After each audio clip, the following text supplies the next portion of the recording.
그 문재인 전 대통령을 겨냥한 검찰 수사가 진행 중인데 이제 검찰이 문재인 전 대통령의 사위였던 서아무개 씨의 타이 이스타젯 채용 특혜 의혹 관련해서 문 전 대통령에게 뇌물 혐의를 적용해서 수사 중이다 이런 보도가 나오고 있는데요. 야당에서는 치졸한 정치 보복이다 이러면서 반발이 심한데 이거 어떻게 보고 계세요? 그래서 이 문재인 전 대통령을 압수수색 영장의 피의자로 적시, 명시했다는 거죠. 그래서 이렇게 되면 문재인 전 대통령 소환까지 갈 것 같습니다. 일단 피의자라고 보고 있으니까요. 참 좀 참담해요. 이게 그 전직 대통령 또 뭐 박근혜 전 대통령 같은 경우에는 현직 대통령일 때 이제 검찰이 수사를 하고 뭐 범죄가 있으면 수사할 수 있는 것 아니냐 이렇게 볼 수 있지만 이 전직 대통령에 대한 수사는 사실 정치보복 성격을 가질 수밖에 없는 겁니다. 네. 그래서 이게 현직 대통령들이 이제 그 유혹을 좀 끊어야 되는데, 그러니까 전직 대통령을 사법 처리하면서 그 탄력으로 본인이 좀 이득을 보는. 네네. 윤석열 대통령은 검찰총장 출신이니까 그러지 않을 것이다 이렇게 기대를 했는데 좀 아쉬움이 있습니다. 이게 윤석열 대통령 당선된 이후에 지금 야권의 어떤 친한 사람이 만나가지고 내가 딱 한 가지 먼저 부탁을 하자. 네. 윤석열 대통령 재임 기간 중에 문재인 전 대통령은 건드리지 마라. 뭐 이런 취지로 부탁을 했다고 해요. 네. 그래서 지금까지 윤 대통령 취임한 다음에 문재인 전 대통령 주변에 대한 수사는 여러 가지가 있었는데 문재인 전 대통령 당사자를 피의자로 한 수사는 없었거든요. 네. 근데 그때 그 야권 인사의 부탁이 이제 약발이 다 했는지 이제 비극이 다시 시작되는 것 같습니다. 이게 참 걱정이에요. 이제 이렇게 되면 우리나라 대통령들은 네버 엔딩 스토리 앞으로도. 네. 자, 이게 이런 문재인 전 대통령에 대한 검찰 수사를 하고 앞으로 그럼 윤석열 전 대통령은 무사할까요? 저는 그렇게 보지 않고요. 네. 그럼 앞으로 대통령이 될 사람들 이재명 대표가 대통령이 되거나 한동훈 대표가 대통령이 되거나 이분들은 이거 피해갈 수 있을까요? 이게 도대체 이거 좀 이건 우리 대한민국을 끌어가는 어떤 정치적 리더들의 집단 지성이 좀 필요한 겁니다. 이거 끊어줘야 되는데 이미 늦은 것 같아요. 그래서 올 가을 정치의 최대 현안이 되지 않을까 아마 우리 송채경화 기자하고 저도 막전막부에서 이 얘기를 아마 계속 해야 되지 않을까 이렇게 불길한 예상이 됩니다. 네, 알겠습니다. 뭐 안타까운 일이 계속 반복되는 것 같아서 저도 참 안타까운 상황이고요. 본격적으로 양당 대표 회담에 대한 평가 좀 해보도록 하겠습니다. 자, 한동훈 국민의힘 대표 그리고 이재명 더불어민주당 대표가 지난 1일에 첫 회담을 열었습니다. 뭐 민생 현안 8개 목표에 합의를 하긴 했는데 사실은 뚜렷하게 눈에 띄는 성과가 있는 것 같진 않고요. 그래서 이것 때문에 평가가 좀 엇갈리는데 한쪽에서는 빈손회담이었다 이런 평가가 나오는 반면에 또 다른 한쪽에서는 일단 생각의 차이를 확인했지만 만난 것 자체로도 협치의 첫 발을 뗀 거 아니냐 그런 점에서 의미가 있다 이런 평가가 나오기도 하는데 우리 성한용 선임기자께서는 어떻게 평가하세요? 두 가지 다 맞는 평가죠. 우리 물병에 물이 반쯤 있죠. 반이나 남았네 이렇게 얘기할 수도 있고 반밖에 안 남았네 이럴 수도 있는 겁니다. 이게 구체적인 합의는 없었지만 만나서 어쨌든 8개항 합의 사항까지 발표를 했어요. 그 자체가 성과입니다. 내용을 다 채워서 구체적인 합의를 할 수 없는 사람들이에요. 왜냐하면 이재명 대표는 야권의 1인자지만 한동훈 대표는 넘버 2입니다. 넘버 1은 따로 있죠. 용산에. 그래서 아주 구체적인 합의는 넘버 1을 빼놓고 할 수가 없는 거죠. 그렇군요. 그래서 이 정도면은 그래도 양쪽 다 판 깨지 않고 뭐 좀 노력은 했다. 이렇게 좀 긍정적으로 평가하는 게 맞는 것 같습니다. 네, 알겠습니다. 자, 그리고 뭐 원래는 국민의힘에서 생중계 처음부터 끝까지 하자 이렇게 주장을 했지만 그 제안을 거둬들였고 모두 발언이 이제 공개가 됐고 중간에는 한 40분 넘게 2명이 단독으로 방에 앉아서 회담을 하기도 했다 이런 얘기가 나왔는데 좀 전체적으로 봤을 때 인상적인 장면이 있으셨나요? 네, 그 독대 40분이죠. 아무래도 처음에 모두 발언이야. 뭐 저기 이제 지지층들 들으라고 이렇게 얘기한 거니까 약속 대련이죠. 그냥 내가 얘기할 땐 좀 참아줘. 이제 이렇게 얘기. 사전에 아마 그런 묵계 같은 게 좀 있었을 겁니다. 네. 그런데 40분 동안 무슨 얘기했을까요? 그래서 좀 궁금해요. 오늘 뭐 일부 언론에서는 40분 동안 이런저런 얘기를 했는데 이견 차이를 뭐 확인했다 이런 보도가 나오기도 했는데. 다 추정이죠. 네. 근데 저는 윤석열 대통령 뒷담화했을 것 같아요. 아, 굉장히 흥미로운 대목이네요. 예, 이게 뭐 40분 내내 할 필요도 없어요. 뭐 네. 몇 마디라도 두 사람이 아는 어떤 몇 가지 표현으로 그런 얘기를 주고받았을 관계가 있을 겁니다. 물론 절대 이제 비밀로 해야 되겠죠. 네. 이재명 대표하고 한동훈 대표는 굉장히 특수한 관계예요. 예, 지금은 현재는 윤석열 대통령 또는 윤석열 정권을 넘어서거나 싸워서 이겨야 한다라는 공동의 적을 상대하고 있습니다. 네. 그래서 사실 협력이 좀 필요한 그런 네. 관계고요. 또 이제 앞으로 차기 대선에서 현재로서는 그 가장 유력한 경쟁자죠. 그래서 언젠가는 둘이 정치적 목숨을 걸고 혈투를 벌여야 하는 그렇겠죠. 그런 관계입니다. 그래서 이걸 뭐라고 표현할지 잘 모르겠어요. 뭐 적과의 동거 뭐 그래야 되나요? 어제 이번 회담 자체가 뭐 그렇게 큰 뉴스가 된 것 같지는 않습니다만 정치적으로 내포하고 있는 어떤 의미 이거는 좀 두고두고 좀 뒷맛이 있는 것 같다. 네. 제 감상평은 그렇습니다. 알겠습니다. 나중에 두 분 중에 한 분이 비공개 회담의 내용을 뭐 공개할 수도 있을 것 같고 많을 수도 있겠지만 흥미롭게 좀 지켜보도록 하겠습니다. 자, 그리고 이제 중계된 모두 발언에서 굉장히 팽팽한 신경전이 좀 벌어지기도 했습니다. 이제 발언을 먼저 한동훈 대표가 했는데 그러니까 민주당이 이제 검사 탄핵을 하는 거에 대해서 비판을 좀 했고 이재명 대표는 개헌 발언을 해서 논란이 되면서 지금까지도 그 발언이 이제 논란이 되고 있는데 이재명 대표의 발언이 이거였습니다. 종전의 계엄 해제를 국회가 요구하는 걸 막기 위해 계엄 선포와 동시에 국회의원을 체포 구금하겠다는 계획을 꾸몄다는 얘기도 있다. 완벽한 독재국가 아니냐 이렇게 얘기를 했는데 이제 대통령실에서 바로 상식적이지 않은 정치 공세다 곧바로 반박을 했고요. 한동훈 대표는 그 얘기 들을 때 약간 좀 피식 웃는 표정을 보였다가 바로 다음 날에 최고위원회에서 이 정도 거짓말이면 국기 문란이다. 꽤 강하게 좀 뒤늦게 비판을 하긴 했습니다. 애초에 이재명 대표가 개헌 발언을 왜 했냐라는 거에 대한 의문도 좀 나오는 상황이고 이 논란 어디까지 갈 거라고 보세요? 이거요. 면전에서 얘기를 했지만 모두 발언에서 했다는 네. 점을 좀 주목하셔야 됩니다. 네네. 이게 비공개에서는 이 얘기 안 했다고 그래요. 그러니까 그렇군요. 선수끼리 알고 있는 겁니다. 그냥 자기 지지층을 위해서 하고 싶은 말을 한 거고 이제 양해를 한 거고요. 한동훈 대표도 그 다음 날 이재명 대표 없는 자리에서 뭐 무슨 말을 못 하겠습니까? 네. 뭐 좀 더 험한 말도 할 수 있는 거고요. 그래서 이거는 어떤 그 이재명 대표 입장에서는 이런 여건이 있는 것 같아요. 윤석열 대통령이 정권 유지를 위해서 무슨 일을 저지를지 알 수가 없다. 이제 이렇게 아주 강하게 의심하는 분들이 이제 민주당 지지층 중에 아주 다수가 있죠. 네. 이분들의 여론을 누군가는 대변을 해줘야 되는데 이제 그걸 이재명 대표가 얘기를 해준 것 같아요. 그래서 혹시 이런 생각을 당신들이 좀 일부 하고 있는 것 같은데 꿈도 꾸지 마라. 네, 이렇게 경고 아주 차원이군요. 강하게 경고하는 효과 이런 건 있을 수 있다고 보고요. 네. 근데 이제 이게 상식적으로는 좀 앞뒤가 잘 안 맞습니다. 이런 얘기를 누군가 이제 이른바 뇌피셜로 할 수는 있지만 이걸 지금 21세기에 실현 가능한 시나리오는 아니라고 보는 게 좀 더 상식적입니다. 그래서 네. 계엄 논란이 뭐 더 이상 이어질 것 같지는 않습니다. 네, 알겠습니다. 자, 그리고 이번 여야 대표 회담에서 이제 명쾌한 합의는 없었는데 아까 말씀하신 것처럼 뭐 단독 회담에서 윤석열 대통령에 대한 뒷담화를 했을 수도 있다 이런 말씀을 해주신 것처럼 이 둘이 같이 만났다는 것 자체가 윤석열 대통령을 견제하는 분위기다 이런 이제 분석이 나왔습니다. 특히 의료 붕괴 지금 상황과 관련해서는 뭐 윤석열 대통령이 지난 국정브리핑에서 큰 문제 아니다, 별로 심각하게 보고 있지 않다 이런 인식을 내보인 것과 달리 이제 여야 대표는 현재 상황에 대해서 굉장히 이제 우려가 높다 이런 것들을 이제 공유를 하기도 했는데 대통령실에서는 이 두 대표의 회담을 좀 어떻게 지켜봤을까요?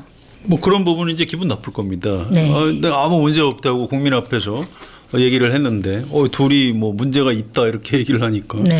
그래서 윤석열 대통령 좀 기분 나쁠 거예요. 좀 약간 뒤끝이 있는 분이기 때문에 네. 이게 어떤 식으로 나타날지 알 수가 없습니다. 물론 공식 코멘트는 아주 점잖게 나왔어요. 환영한다. 국회 정상화의 계기가 되기를 희망한다. 뭐 네. 이제 이건 그냥 영혼 없는 그냥 의례적인 얘기라고 봐야 되겠고요. 네.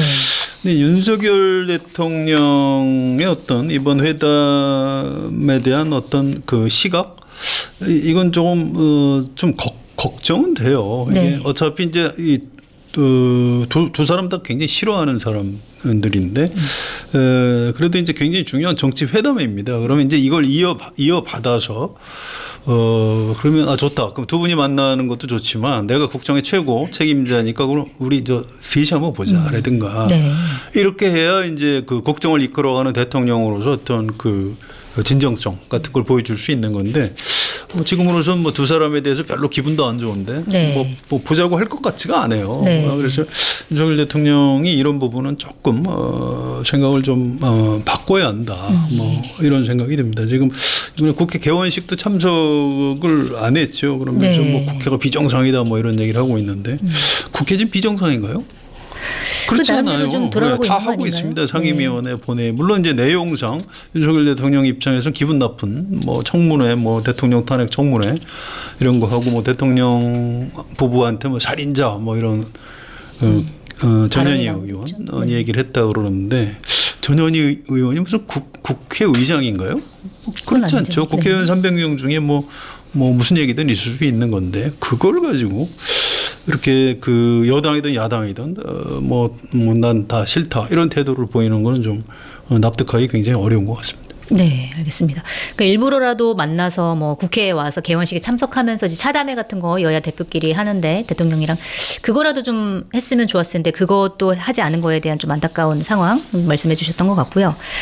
뭐 최상병 특검법에 대해서는 여야 대표 회담에서 예상했던 대로 견해 차이만 보이고 이제 끝났습니다. 지난 시간에 이제 성한용 선임 기자께서 한동훈 대표가 이 사안에 대해서 어떻게 얘기할 것 같냐라고 이제 여쭤봤더니 아마 우물쭈물하지 않겠느냐 뭐 이렇게 말씀하셨는데 그 뭐 예상이 적중했던 것 같고요. 어쨌든 이 부분에 대해서는 뚜렷한 입장을 내보이지 않았는데 어쨌든 추후에도 계속 논의는 해야 될 텐데 여야가 합의할 여지 아직 있을 수 있을까요? 어떻게 보세요? 잘 안 될 것 같아요. 이게 좀 이렇게 취재를 하면 할수록 국민의힘 안에서 한동훈 대표가 이걸 관철할 수 있는 힘이 없다고 합니다. 그렇군요. 이게 이제 아무래도 이제 그 국민의힘 국회의원들 생각이 중요한데 이분들은 이런 문제가 있어요. 그러니까 국민의힘 지지자들은 윤석열 대통령보다 한동훈이 중요하다. 왜? 다음 대선에서 이겨야 되기 때문에 네. 이렇게 생각하는데 국민의힘 의원들은 아니 그건 먼 훗날의 얘기고 지금 당장 윤석열 대통령 눈치를 더 심하게 볼 수밖에 없다고 합니다. 네.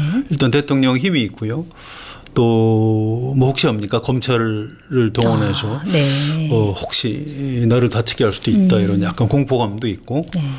또 혹시 합니까? 잘 보이면 뭐 장관을 시켜줄 수도 있고 네. 그렇게 당권과 채찍을 다 가지고 있죠. 전직 대통령. 한동훈 대표가 다음 공천권 행사할까요? 그럴 가능성은 네, 뭐 네. 별로 없는 겁니다. 네. 먼 훗날이라 그건 알 수도 없는 거고.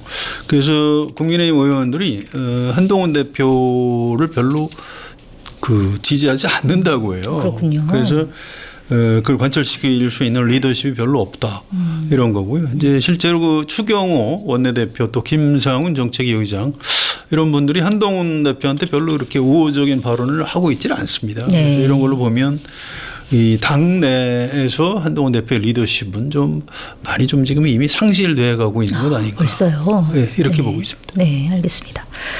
자, 그리고 한동훈 대표와 이재명 대표 어쨌든 회담을 통해서 얻을 것들이 있을 것이다라고 성한영 선배께서 말씀해 주셨는데 각각 뭘 얻었다고 보세요? 뭐 많이 얻었죠. 일단 한동훈 대표는 차기 대선 주자로서 이제 위상을 확보하는 데 도움이 됐고요. 네.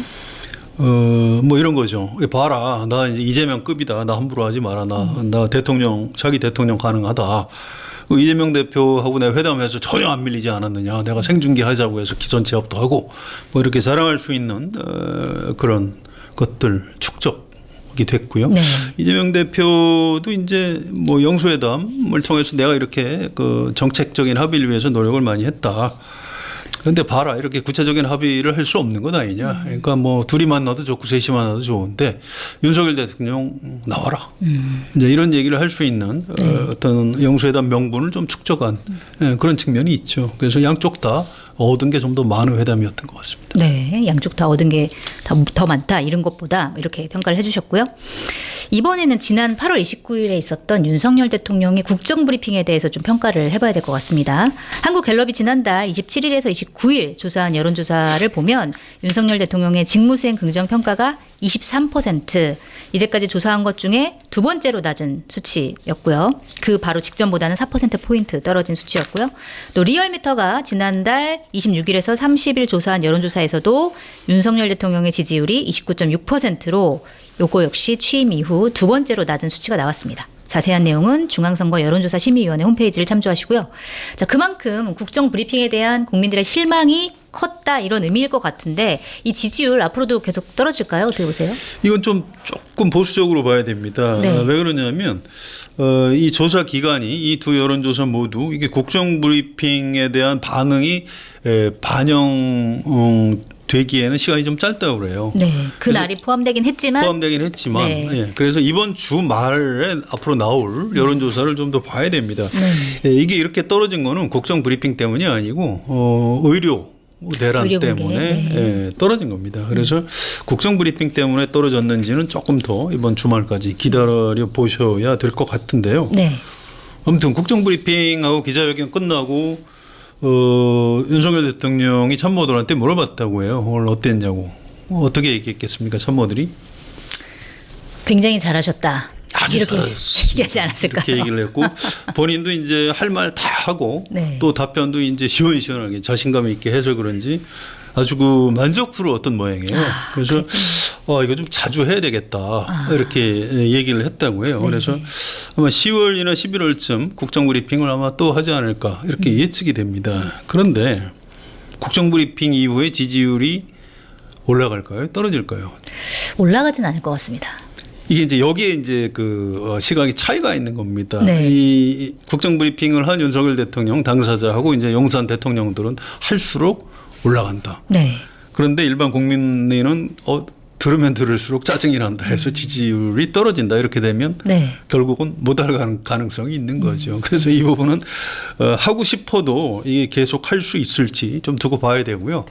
지금 갤럽 기준으로 20%대 초반이면 사실은 이미 바닥 수준입니다. 박근혜 대통령 탄핵 직전 지지율도 그 정도였어요. 그래서 여기서 더 무너지면 바닥이 아니고 지하실로 내려가는 겁니다. 네. 그러면 도대체 정권이 문제가 아니고 이 나라가 어떻게 되는 건지 참 걱정인 참 이런 심각한 상황이라고 보시면 될 것 같습니다. 네. 자, 심각한 상황에서 아까도 계속 반복해서 말씀하신 것처럼 야당의 협조를 구해야 되는데 그럼에도 불구하고 9월 2일 국회 개원식에는 윤석열 대통령이 참석을 하지 않았습니다. 오늘 대부분의 신문이 이제 비판을 했던데 민주화 이후에는 처음이라고 대통령이 참석하지 않은 건 처음이라고 하고요.